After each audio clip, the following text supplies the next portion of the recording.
ವರ್ಷ ಅವರು ಎರಡು ಮೂರು ವರ್ಷ ಸತತವಾಗಿ ಸಂಪರ್ಕದೊಳಗಿದ್ದರು. ಆಗಾಗ ವಾಟ್ಸಪ್ ಮೂಲಕ ಅವರ ಕವನಗಳನ್ನು ಕಳಿಸ್ತಾ ಇದ್ದರು. ಸಂಪರ್ಕ ಅಂದರೆ ಅಷ್ಟು ಮಾತ್ರ, ಅಂದರೆ ಕೇವಲ ಕವನಗಳ ಸಂಪರ್ಕ, ಬೇರೆ ಯಾವುದೇ ಥರದ ನಮ್ಮ ಮಧ್ಯೆ ಟೆಲಿಫೋನಿಕ್ ಕನ್ವರ್ಸೇಷನ್ ಕೂಡ ಆಗಿರಲಿಲ್ಲ. ನಾನು ಕೂಡ ಅವರ ಕವನಗಳನ್ನು ಬಹಳ ಮೆಚ್ಕೊಳ್ತಾ ಇದ್ದೆ, ಹಲವಾರು ಕವನಗಳನ್ನು ಮೆಚ್ಕೋತಾ ಇದ್ದೆ. ಸಮಯ ಇದ್ದಾಗ ಸ್ವಲ್ಪ ವಿಸ್ತಾರವಾಗಿ, ಇಲ್ಲದೆ ಇದ್ದಾಗ ಸ್ಮೈಲಿಗಳ ಮೂಲಕ ರೆಸ್ಪಾನ್ಸ್ ಕೊಡ್ತಾ ಇದ್ದೆ. ಯಾಕೋ ಅವರಿಗೆ ನನ್ನ ಕೆಲವು ರೆಸ್ಪಾನ್ಸ್ಗಳೆಲ್ಲ ಇಷ್ಟ ಆಗಿದ್ವು, ಭಾಳ ಆತ್ಮೀಯವಾಗಿ ಮೆಚ್ಕೋತಾ ಇದ್ರು ರೆಸ್ಪಾನ್ಸ್ ಕೊಡೋದನ್ನು. ಆ ಥರದ್ದೊಂದು ಡಾಕ್ಯುಮೆಂಟನ್ನು ಅವರು ನನ್ನ ರೆಸ್ಪಾನ್ಸ್ಗಳ ಬಗ್ಗೆ ಕೂಡ ಬರೆದಿದ್ರು. ಅದಕ್ಕೆ ನಾನು ಕಳ್ಕೊಂಡ್ಬಿಟ್ಟಿದ್ದೀನಿ, ನನ್ನ ದುರ್ಭಾಗ್ಯ ಅಂತ ನಾನು ಅದನ್ನು ಅನ್ಕೋತೀನಿ.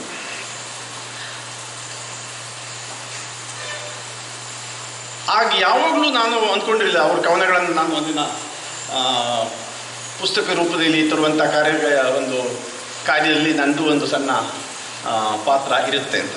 ಹಾಗಾಗಿ ಈ ಪುಸ್ತಕದ ಯೋಜನೆಯಲ್ಲಿ ನನಗೆ ಅವಕಾಶ ಕೊಟ್ಟಿದ್ದಕ್ಕಾಗಿ ನಾನು ಅಪರಾಜಿತೆ ಪ್ರಕಾಶನ್ ಅವರಿಗೆ, ಮೀನಾ ಮೈಸೂರು ಅವರಿಗೆ, ಸರ್ವಮಂಗಳ ಮೇಡಮ್ ಅವರಿಗೆ ತುಂಬ ತುಂಬ ಆಭಾರಿಯಾಗಿದೆ. ಈ ಕಾರ್ಯಕ್ರಮದ ಸಂಘಟಕರು ಇವತ್ತು ಬಿಡುಗಡೆ ಆಗ್ತಾ ಇರುವಂಥ ಈ ಎನ್ ಆಲ್ಫಾಬೆಟಿಕಲ್ ಆಲ್ಟರ್ಕೇಷನ್ ಅನ್ನೋ ಪಟ್ಟಾಭಿ ಸೋಮಯಾಜಿಯವರ ಇಂಗ್ಲೀಷ್ ಕವನಗಳ, ಆಯ್ದ ಇಂಗ್ಲೀಷ್ ಕವನಗಳ ಸಂಕಲನವನ್ನು ಪರಿಚಯ ಮಾಡಬೇಕು ಅನ್ನೋ ಜವಾಬ್ದಾರಿಯನ್ನು ನನಗೆ ಕೊಟ್ಟಿದ್ದಾರೆ. ಅದಕ್ಕೆ ಹಿನ್ನೆಲೆಯಾಗಿ ಒಂದೆರಡು ಮಾತುಗಳನ್ನು ಹೇಳಿ ನಾನು ಪುಸ್ತಕದ ಪರಿಚಯಕ್ಕೆ ಬರೋದಕ್ಕೆ ಇಷ್ಟಪಡ್ತೇನೆ. ಪ್ರತಿಯೊಬ್ಬ ಕವಿ ಯಾವುದೋ ಒಂದು ಜವಾಬ್ದಾರಿಯನ್ನು ನಿರ್ವಹಿಸೋದಕ್ಕಾಗಿ ಕವಿತೆಗಳನ್ನು ಬರೀತಾರೆ ಅಂತ ನಾನು ಅಂದ್ಕೊಂಡಿದ್ದೀನಿ. ಆ ಜವಾಬ್ದಾರಿಗೆ ಹಲವಾರು ಆಯಾಮಗಳಿರ್ಬೋದು, ಮತ್ತು ಅದು ಕವಿತೆ ಬರೆಯೋದು ಮಾತ್ರ ಆ ಜವಾಬ್ದಾರಿಯ ನಿರ್ವಹಿಸುವ ಕ್ರಮ ಅಲ್ಲದೇನೂ ಇರ್ಬೋದು. ಬೇರೆ ಬೇರೆ ಥರದಲ್ಲಿ ಬೇರೆ ಬೇರೆ ಜವಾಬ್ದಾರಿಗಳನ್ನು ಒಬ್ಬನು ನಿರ್ವಹಿಸ್ತಾ ಇರ್ಬೋದು. ಆದರೆ ಕವಿತೆ ಬರೆಯುವುದು ಕೂಡ ಯಾವುದೋ ಒಂದು ಜವಾಬ್ದಾರಿಯ ಒಂದು ಮಾಧ್ಯಮವಾಗಿ ಇರುತ್ತೆ ಅಂತ. ಕೆಲವರಿಗೆ ಆ ಜವಾಬ್ದಾರಿ ಬಗ್ಗೆ ಸ್ಪಷ್ಟತೆ ಇರುತ್ತೆ. ಸ್ಪಷ್ಟತೆ ಇದ್ದಾಗ ಅದು ಒಂದು ಸಾತತ್ಯದ ರೀತಿಯಲ್ಲಿ ಆ ಕಾವ್ಯ ಸೃಷ್ಟಿ ಕೂಡ ನಡೀತಾ ಇರುತ್ತೆ.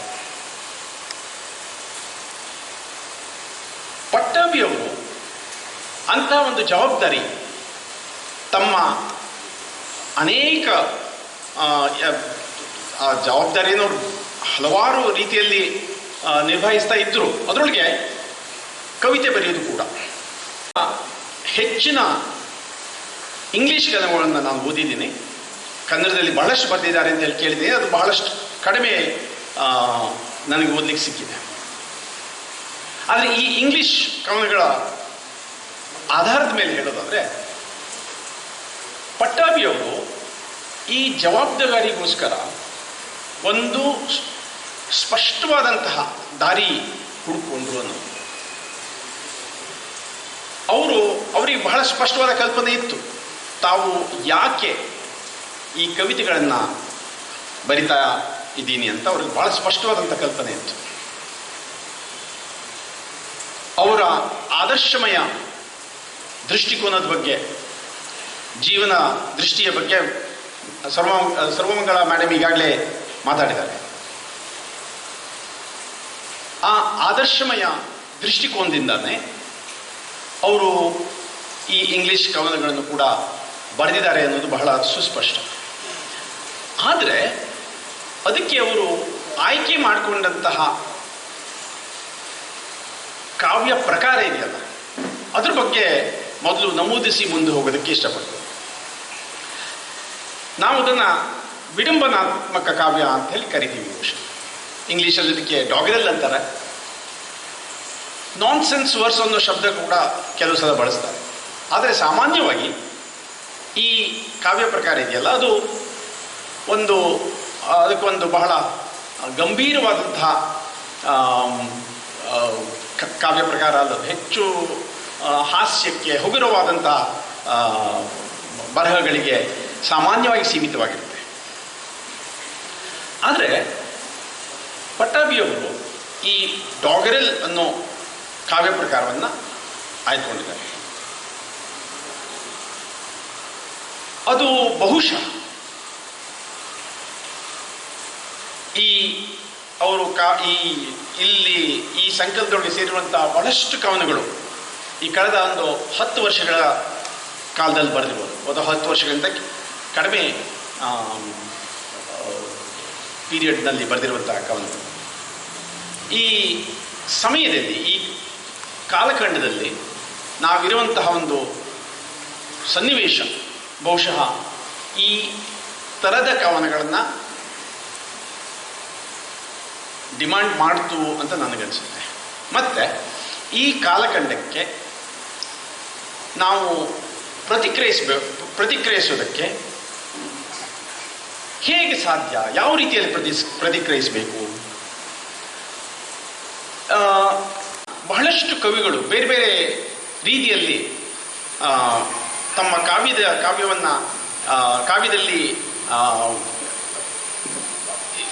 ಬೇರೆ ಬೇರೆ ಕಾವ್ಯ ಪ್ರಕಾರಗಳನ್ನು ಬಳಸಿ ಪ್ರತಿಕ್ರಿಯಿಸ್ತಾ ಇರೋದನ್ನು ನಾವು ನೋಡ್ಬೋದು. ಉದಾಹರಣೆಗೆ ಹೇಳಬೇಕು ಅಂತಂದರೆ,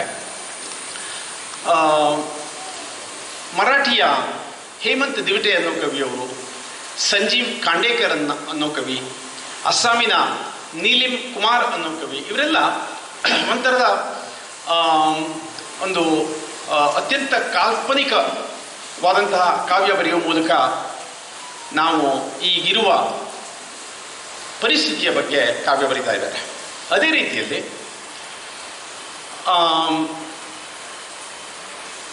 ಅವರ ಹೆಸರನ್ನು ನಮ್ಮ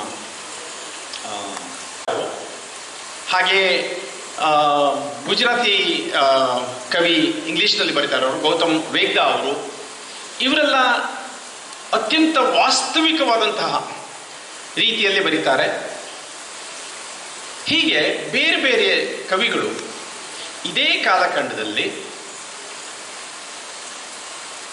ಇದೇ ಜೀವನ ದೃಷ್ಟಿಯಿಂದ ಬರೀತಾ ಇರುವಂತಹ ಕವಿಗಳು ತಮ್ಮ ಅಭಿವ್ಯಕ್ತಿಗೆ ಆಯ್ದುಕೊಂಡಿರುವಂತಹ ಕಾವ್ಯ ಪ್ರಕಾರ ಇದೆಯಲ್ಲ, ಅದು ವಿಶೇಷ ಅಂತ ನನಗನ್ಸುತ್ತೆ. ಈ ಹಿನ್ನೆಲೆಯಲ್ಲಿ ಪಟ್ಟಾಭಿಯವರ ಡಾಗರೆಲ್ ಅನ್ನೋ ಇಂಗ್ಲಿಷ್ ಕಾವ್ಯ ಪ್ರಕಾರದ ಆಯ್ಕೆ ಬಹಳ ಆಸಕ್ತಿಕರ. ಯಾಕೆಂದರೆ ಡಾಗರೆಲ್ ಅನ್ನೋದು ಸಾಮಾನ್ಯವಾಗಿ ತುಂಬ ಅದು ಒಂದು ವಿಡಂಬನಾತ್ಮಕ ಕಾವ್ಯ ಅಷ್ಟೇ, ಅದನ್ನು ಒಂದು ವಿಮರ್ಶಕ ಕಾವ್ಯವಾಗಿ ಕೂಡ ಬಳಸ್ಬೋದು ಅನ್ನೋದನ್ನು ನಾವು ಪಟ್ಟಾಭಿಯವರ ಈ ಕವನಗಳಲ್ಲಿ ನೋಡ್ಬೋದು. ಪಟ್ಟಾಭಿಯವರ ಕೈಯಲ್ಲಿ ಈ ಡಾಗರೆಲ್ ಪ್ರಕಾರ ಹಾಸ್ಯ ಇದೆ, ಆದರೆ ಅದು ಅಷ್ಟು ಮುಖ್ಯವಾದಂತಹ ಅವರ ಫೋಕಸ್ ಹಾಸ್ಯದ ಮೇಲಿಲ್ಲ. ಅವರು ಒಂದು ಹಾಸ್ಯ ಚಟಾಕಿಗೋಸ್ಕರ ಇಲ್ಲಿರುವ ಯಾವ ಕವನನೂ ಬರೆದಿಲ್ಲ. ಓದುಗರಿಗೆ ಯಾವುದೋ ಒಂದು ಹಗುರವಾದಂಥ ಒಂದು ಹಾಸ್ಯವನ್ನು, ತಿಳಿ ಹಾಸ್ಯವನ್ನು ತಲುಪಿಸ್ಬೇಕು ಅನ್ನೋದು ಈ ಯಾವುದೇ ಕವನದ ಉದ್ದೇಶಗಳಲ್ಲಿ ದೂರ ತನಕ ಇಲ್ಲ. ಆದರೆ ವಿಡಂಬನೆ ಇದೆ. ವಿಡಂಬನೆಯ ಹಿಂದೆ ತುಂಬ ಗಂಭೀರವಾದಂತಹ ಒಂದು ವಿಮರ್ಶಾತ್ಮಕವಾದಂಥ ಒಂದು ದೃಷ್ಟಿಕೋನ ಇದೆ. ಇದು ಡಾಗರೆಲ್ ಹೇಗಾಗುತ್ತೆ? ಡಾಗರೆಲ್ ಅನ್ನೋ ಅಥವಾ ಲಿಮರಿಕ್ ಅನ್ನೋ ಮತ್ತು ನಾನ್ಸೆನ್ಸ್ ವರ್ಸ್ ಅಂತ ಕರೆಯೋ ಈ ಪ್ರಕಾರ ಇದೆಯಲ್ಲ, ಇದು ಬೇರೆ ಬೇರೆ ಶಬ್ದಗಳಿಂದ ಕರಿತಾ ಇದ್ದಾರೆ. ಆ ಪ್ರಕಾರದಲ್ಲಿ ಅಲ್ಲಿ ವ್ಯಾಕರಣ ಮುಖ್ಯ ಆಗಲ್ಲ, ಶಬ್ದಾರ್ಥ ಪ್ರಯೋಗಗಳು ಅವು ಮುಖ್ಯ ಆಗಲ್ಲ. ಪ್ರಾಸವನ್ನು ಬಳಸೋದು ಕೂಡ ಅಷ್ಟೇನು ರೆಗ್ಯುಲರ್ ಆಗಿ ಬಳಸಲ್ಲ. ಇಲ್ಲಿ ಹಾಸ್ಯ ಮುಖ್ಯವಾಗುತ್ತೆ, ವಿಡಂಬನೆ ಮುಖ್ಯವಾಗುತ್ತೆ. ಪಟ್ಟಾಭಿಯವರು ಈ ಡಾಗರೆಲ್ ಪ್ರಕಾರದಲ್ಲಿ ವಿಡಂಬನೆ ಜೊತೆಗೆ ತುಂಬ ವಿಮರ್ಶಾತ್ಮಕವಾದಂಥ ಒಂದು ದೃಷ್ಟಿಕೋನ ಬಳಸ್ಕೊತಾರೆ. ಅಷ್ಟೇ ಅಲ್ಲದೆ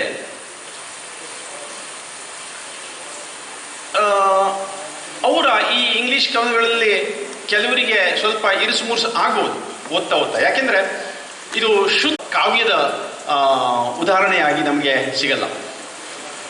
ಆ ಥರದ ಒಂದು ಶುದ್ಧ ಕಲ್ಪನೆ ಖಂಡಿತವಾಗಿ ಈಗೆಲ್ಲ ಭಾಳಷ್ಟು ಯಾರೂ ಆ ಥರದ ಕಲ್ಪನೆಯನ್ನು ಬಳಸಲ್ಲ. ಆದರೆ ಎಷ್ಟೋ ಕಡೆ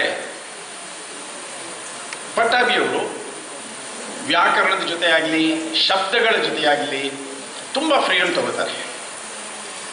ಮತ್ತೆ ಅವರು ಎಲ್ಲೆಲ್ಲಿ ವ್ಯಾಕರಣದಿಂದ ದೂರ ಹೋಗ್ತಾರೋ, ಎಲ್ಲೆಲ್ಲಿ ಶಬ್ದಗಳನ್ನು ತಿರುಚ್ತಾರೋ ಅಲ್ಲಿಯೇ ಅವರ ಅತ್ಯಂತ ಹರಿತವಾದಂತಹ ವಿಮರ್ಶಕ ಬುದ್ಧಿ ಕೆಲಸ ಮಾಡ್ತಾ ಇದೆ ಅನ್ನೋದನ್ನು ನೀವು ಈ ಕವನಗಳಲ್ಲಿ ನೋಡ್ತೀರಿ.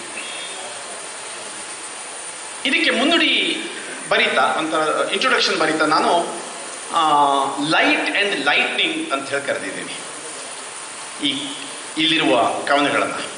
ಅದು ಲೈಟ್ ಆ್ಯಂಡ್ ಲೈಟ್ನಿಂಗ್ ಅಂತ ನನಗೆ ಯಾಕೆ ಅನಿಸುತ್ತೆ ಅಂತಂದರೆ, ನೀವು ಮೊದಲನ ಓದಿನಲ್ಲಿ ಇದು ಯಾವ ಥರ ಒಂದು ಥರ ಚೈಲ್ಡಿಶ್ ಇದೆಯಲ್ಲ ಅಂತ ಅನಿಸುತ್ತೆ ನನಗೆ. ಕೆಲವು ಕವನಗಳು ತುಂಬ ಚೈಲ್ಡಿಶ್ ಇದೆ ಅಂತ ಅನಿಸುತ್ತೆ. ಕೆಲವು ಕವನಗಳು ನಾನು ನಿಮಗೆ ಉದಾಹರಣೆಯಾಗಿ ಕೂಡ ಕೊಡ್ತೀನಿ. ಆದರೆ ಮತ್ತೊಮ್ಮೆ ಓದಿದ್ರೆ ಏನು ನಮಗೆ ಚೈಲ್ಡಿಶ್ ಆಗಿ ಅನಿಸ್ತೋ ಅದರ ಹಿಂದೆ ಇರುವಂತಹ ಒಂದು ಘನ ಗಂಭೀರ ದೃಷ್ಟಿಕೋನ ನಮಗೆ ನಮ್ಮ ಗಮನಕ್ಕೆ ಬರುತ್ತೆ ಅನ್ನೋದು.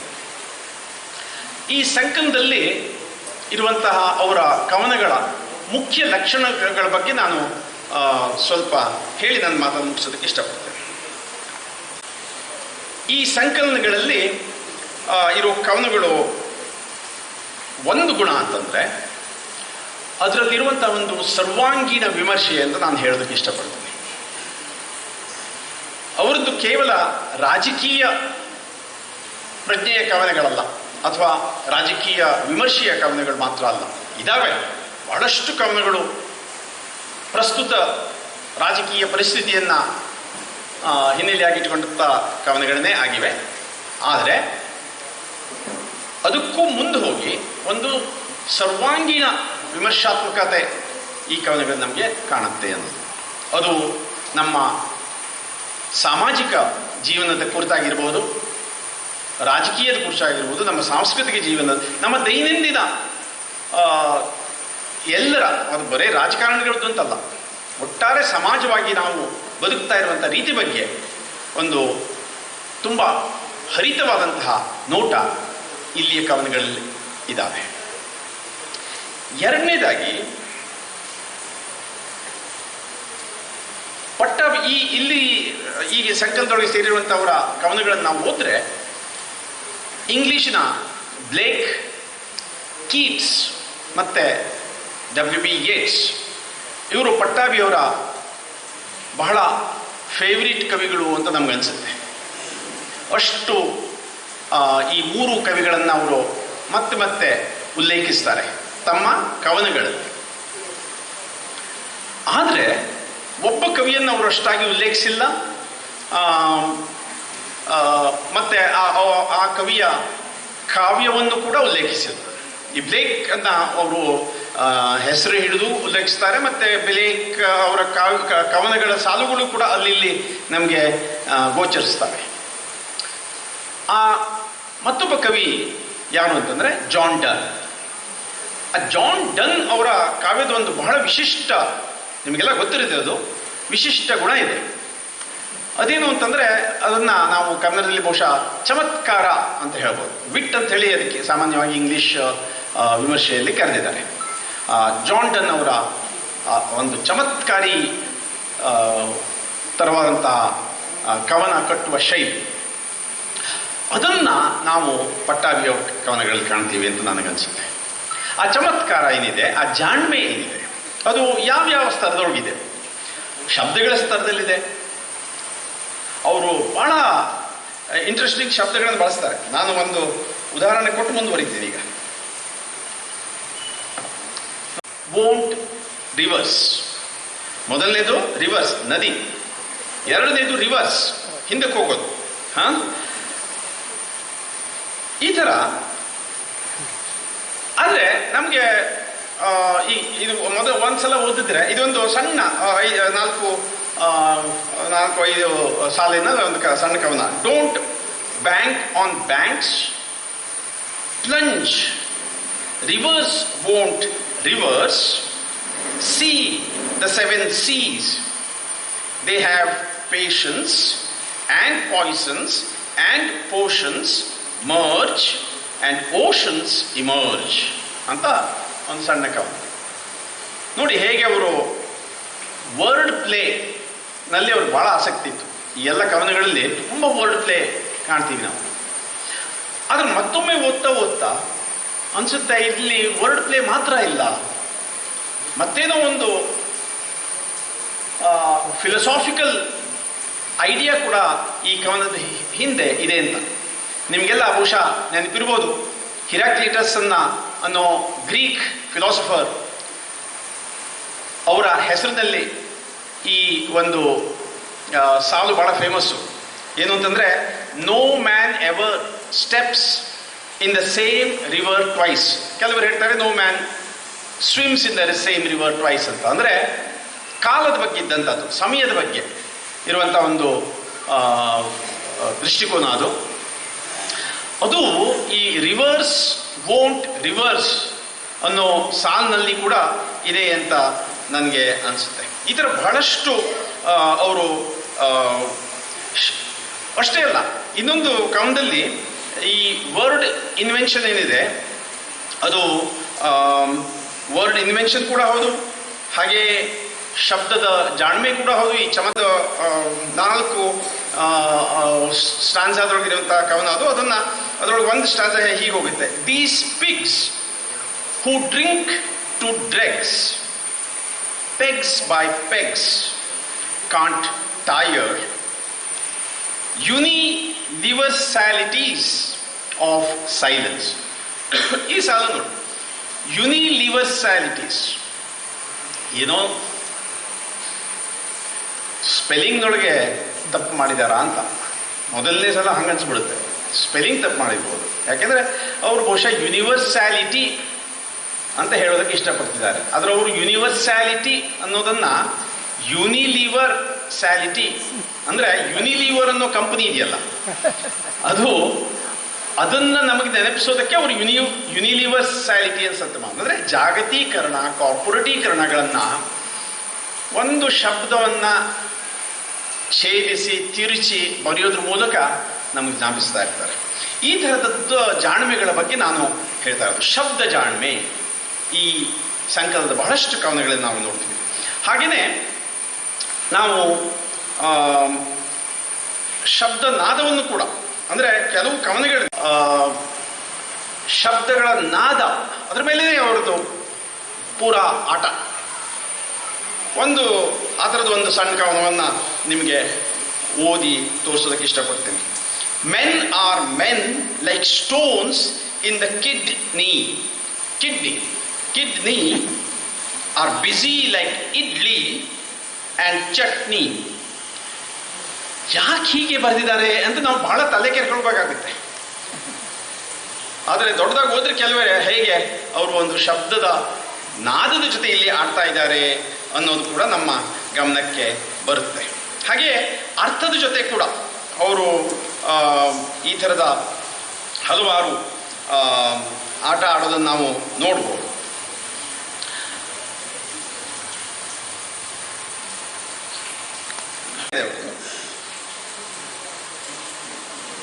ಇದನ್ನು ಓದಬೇಕು ಅಂತ ನನಗನ್ಸುತ್ತೆ.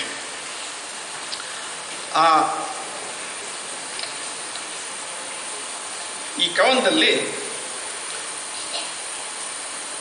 ಸಾಮಾಜಿಕ ರಾಜಕೀಯ ವಿಮರ್ಶೆ ಬಹಳ ಸ್ಪಷ್ಟವಾಗಿ ಬರುವಂಥದ್ದು. ಅದನ್ನು ಕೂಡ ಸ್ವಲ್ಪ ಇಡೀ ಕವನವನ್ನೇ ಓದ್ಬಿಡ್ತೀನಿ.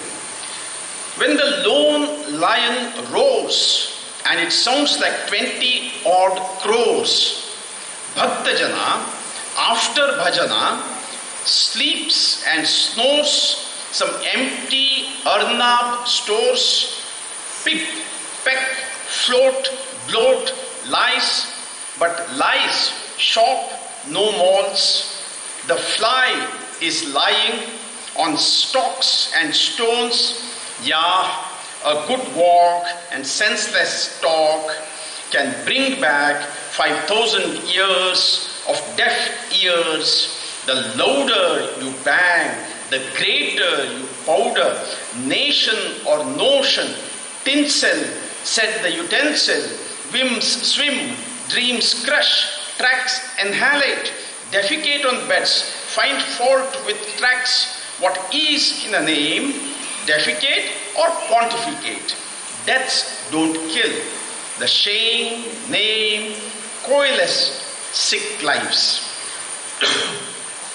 ಈ ಥರದ್ದು ಒಂದು ಕವನವನ್ನು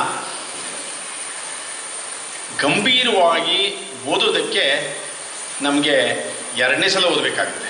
ಇಲ್ಲಾಂತಂದರೆ ಇದು ಒಂಥರ ಡಾಗೆರಲ್ ಅನ್ನೋದನ್ನು ನಾವು ಭಾಳ ಒಂದು ಸಂಕುಚಿತ ಅರ್ಥದಲ್ಲಿ ಬಳಸಿದ್ರೆ ಹೇಗಿರುತ್ತೋ ಹಾಗಿರುತ್ತೆ. ಪ್ರತಿಯೊಂದು ಕವನಗಳು ಹಿಂದೆ ಎಷ್ಟೋ ಕವನಗಳಿದ್ದಾವೆ. ಅದರಲ್ಲಿ ಅವರ ಕಾವ್ಯದ ಗಂಭೀರತೆ ಮತ್ತು ಆ ಕಾವ್ಯದ ಹಿಂದೆ ಇರುವಂಥ ಅವರ ಅಗಾಧವಾದಂಥ ಓದು ಕೂಡ ನಮಗೆ ಗಮನಕ್ಕೆ ಬರುತ್ತೆ. ಒಂದೇ ಕವನದಲ್ಲಿ ನಿಮಗೆ ಮಾರ್ಟಿನ್ ಹೈಡೆಗರ್ ಸಿಗ್ತಾರೆ, ಪುರಂದರದಾಸ ಕೂಡ ಸಿಗ್ತಾರೆ ಒಂದೇ ಕವನದಲ್ಲಿ. ಅಷ್ಟು ವಿಸ್ತಾರವಾದಂಥ ಒಂದು ಇಮ್ಯಾಜಿನೇಷನ್ ಪಟ್ಟಾಭಿಯವರ ಹಲವಾರು ಕವನಗಳಲ್ಲಿ ನಾವು ನೋಡ್ತೀವಿ. ಒಂದು ಕವನವನ್ನು ನಮಗೆ ಓದಿ ತೋರಿಸೋದಕ್ಕೆ ಇಷ್ಟಪಡ್ತೀನಿ. Time like wounded, hounded animal flees in our face, being in the world. ನಾವು ಇದು ಬೀಯಿಂಗ್ ಇನ್ ದ ವರ್ಲ್ಡ್ ಅನ್ನೋದು ಸ್ವಲ್ಪ ತತ್ವಜ್ಞಾನವನ್ನು ಓದಿದವರಿಗೆಲ್ಲ ಗೊತ್ತಿರುತ್ತೆ. ಇದು ಹೈಡೆಗರ್ ಜೊತೆ ಅಸೋಸಿಯೇಟ್ ಆಗಿರುವಂಥ ಒಂದು ನುಡಿಗಟ್ಟು ಅನ್ನೋದು. ಆದರೆ ಅವರು ಹೈಡೆಗರ್ ಈ ಕವನದಲ್ಲಿ ಹೈಡೆಗರ್ ಅವರ ಹೆಸರನ್ನು ಹೇಳಿ ಅದನ್ನು ಉಲ್ಲೇಖಿಸಲ್ಲ. ಬೇರೆ ಕವನಗಳಲ್ಲಿ ಹೈಡೆಗರ್ ಹೆಸರು ಕೂಡ ಬರುತ್ತೆ. ಹೀಗೆ ಕೇವಲ ಒಂದು ಶಬ್ದದಿಂದ ಒಂದು ಬೇರೆ ಬೇರೆ ಸಂಸ್ಕೃತಿ, ತತ್ವಜ್ಞಾನ ಇವುಗಳನ್ನೆಲ್ಲ ಅವರು ಉಲ್ಲೇಖಿಸೋದನ್ನು ಕೂಡ ನಾವು ನೋಡ್ತೀವಿ. ಸ್ವಲ್ಪ ಮುಂದುವರೆದು ಕವನ ಹೀಗೆ ಹೋಗುತ್ತೆ. Being can't keep pace, forget being ahead of time, that is merely a phrase. Days are meant not to celebrate but to calibrate and meditate on times past and times future. ಇದು TS. Elliott ಅವರನ್ನು ನೆನಪಿಸುವಂಥ ಸಾಲು. That are sutured into our times present and warn us to hold on to the continuous present. This present is to humans a glorious heavenly present, said Purandaradasa, the living saint. ಹಾಗೆಯೇ ಇನ್ನೊಂದಿದೆ, ಒಂದಕ್ಕಿಂತ ಹೆಚ್ಚು ಅರ್ಥದಲ್ಲಿ ಇಲ್ಲೆಲ್ಲ ಬಳಸ್ತಾ ಇದ್ದಾರೆ. ಹೀಗೆ ಪ್ರತಿಯೊಂದು ಕವನದಲ್ಲಿ ನಾವು ಇದನ್ನು ನೋಡ್ತಾ ಹೋಗ್ಬೋದು. ಇದರದ್ದು ಬಹಳಷ್ಟು ಕವನಗಳಿವೆ. ನಾನು ಇನ್ನು ಒಂದೇ ಒಂದು ಉದಾಹರಣೆ ಕೊಟ್ಟು ಬಹಳಷ್ಟು ಸಮಯ ತಗೊಂಡ ಹಾಗಾಗಿ ಇನ್ನೊಂದು ಕವನ ಇದೆ. ಅಂದರೆ ಆ ಲೈಟ್ ಹಾರ್ಟೆಡ್ ಹೆಚ್ಚಾಗಿರಲ್ಲ ಅನ್ನಲ್ಲ, ಈ ಥರದ ಒಂದು ಕವನಗಳಲ್ಲಿ ಕಂಡು ಬರುತ್ತೆ. ದಿಸ್ ಪಟ್ಟಾಭಿನ the same to same, you know na, he knows nothing, yeah. What shame, thinks he is one big thing. This morning I was sleeping up, nice color dreams falling up. This fellow simply phoning, fellow full loose, yeah. I know caring. Where he is going, comes here na, you look, I full bend ಎತ್ತಿಂಗು. ಈ ಥರದ ಕವನಗಳನ್ನು ಕೂಡ ಅವರು ಬರೆದಿರೋದಿದೆ. ಹೀಗೆ ಅಂದರೆ ಶಬ್ದಗಳ ಜೊತೆ, ಅರ್ಥಗಳ ಜೊತೆ, ಮತ್ತೆ ಐಡಿಯಾಗಳ ಜೊತೆ ತುಂಬ ಪ್ಲೇಫುಲ್ ಆಗಿರೋದು. ಆದರೆ ಅದರ ಹಿಂದೆ ಬಹಳ ಗಂಭೀರವಾದಂಥ ಕೆಲವು ವಿಮರ್ಶೆ ಅಥವಾ ತತ್ವಜ್ಞಾನ, ಕಾವ್ಯದ ಜ್ಞಾನ, ಅನೇಕ ಹಲವಾರು ಕಾವ್ಯಧಾರೆಗಳ ಕಾವ್ಯ ಸಂಸ್ಕೃತಿಗಳನ್ನು ತಮ್ಮ ಈ ಕವನಗಳಲ್ಲಿ ಅವರು ಉಲ್ಲೇಖಿಸೋದನ್ನು ಕೂಡ ನೋಡ್ತೇವೆ. ವಿಮರ್ಶೆ, ವಿಡಂಬನೆ ಅಷ್ಟಾಗಿ ಇಲ್ಲ. ಮೇಡಮ್ ಹೇಳ್ತಾ ಇದ್ರಲ್ಲ, ಅವರು ನಮಗೆಲ್ಲ ಕಾಣ್ತಾ ಇದ್ದಂಥ ಪಟ್ಟಾಭಿ ಒಂದಾಗಿದ್ದರೆ, ಒಳಗೊಳಗೆ ಇದ್ದಂಥ ಪಟ್ಟಾಭಿ ಒಬ್ಬ ಮಗು ಅನ್ನುವಂಥದ್ದು. ಆ ಮಗು ಒಂದು ನಾವು ಈ ಥರದ ಒಂದು ಕವನದಲ್ಲಿ ಕಾಣಬಹುದು ಅಂತ ನನಗನ್ಸುತ್ತೆ. A bird is not a bird. For all that cling to that string of birds that cling and sing, songs to sing, birds have words.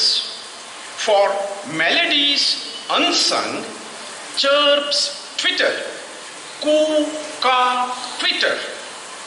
Hopkins's Windover, Yeats's Swansett cool, larks and nightingales, Shelley, Wordsworth's ear, Coleridge's albatross.